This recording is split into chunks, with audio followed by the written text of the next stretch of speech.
All right, since it's summertime and the sun is pretty much on this side of the house all the time, I took one of my shutters from the front, put it on the back to keep that sun out of the back part of the house and help keep it just a little bit cooler. And you can see I put the shutters back on the rest of the windows. They're not complete. They're only going to be out about, I think about 2 feet. This one's out a bit too far. This one's out way too far. I'll trim that off later on. I've got some other woodwork I need to do, so let's get busy on that. Now you can tell by the trees how much they're moving. There's a little bit of a breeze today.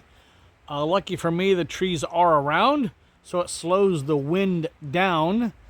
During hurricane season, that's going to be a kind of a plus.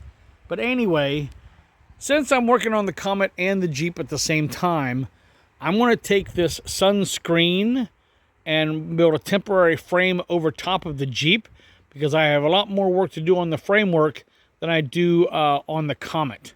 So let's get busy and see what I can get done with that.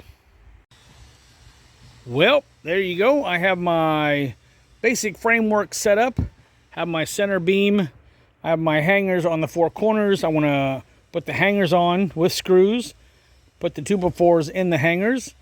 And then lay this center beam flat so it's not such a sharp edge that when I put that screen on, I don't have to worry about it rubbing against the top and then rubbing a hole in the screen.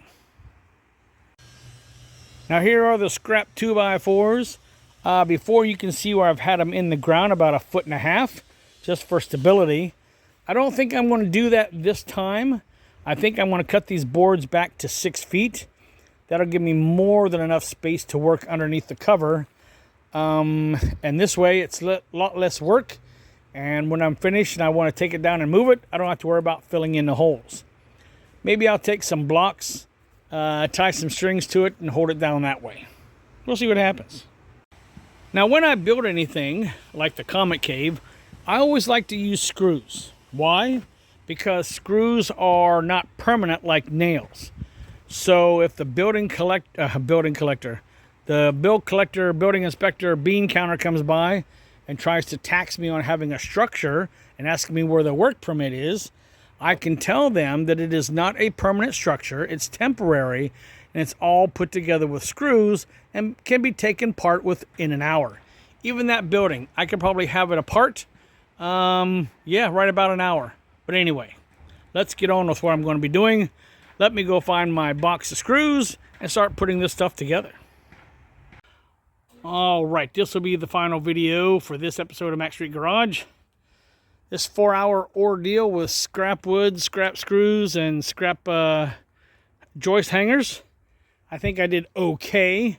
This time, however, I took 2x4s, cut them at the angles to hold everything from going this way and on the other side. And then once I get some more screws, then I'll put them going the other way to keep it from going this way.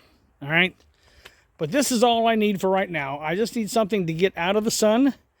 You can see that this sun sail product that you can buy at Home Depot or Lowe's or wherever, you can still see through it. It's not going to be watertight.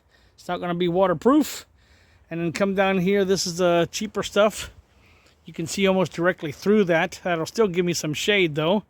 That'll allow me some time to sit out here on a chair with a wire brush, get all of this rust cleaned up, and as I get a section cleaned, then I'll put the Rust Restorer paint on it, and then stop that rust and just slowly work my way up here, and then this is going to be the fun part. That's it shouldn't be that bad though, until I get down around the motor mounts and the transmission mounts and things like that. That's when the hard part comes in. But later on, when I get ready to change the universal joints and the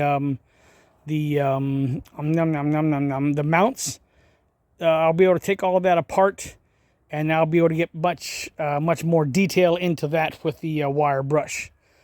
So that's all I want to say right now. This episode of Max Street Garage is complete. Be good to yourself. Be nice to each other. And if you don't have a lot of money, you can still get things done. Take care. Bye.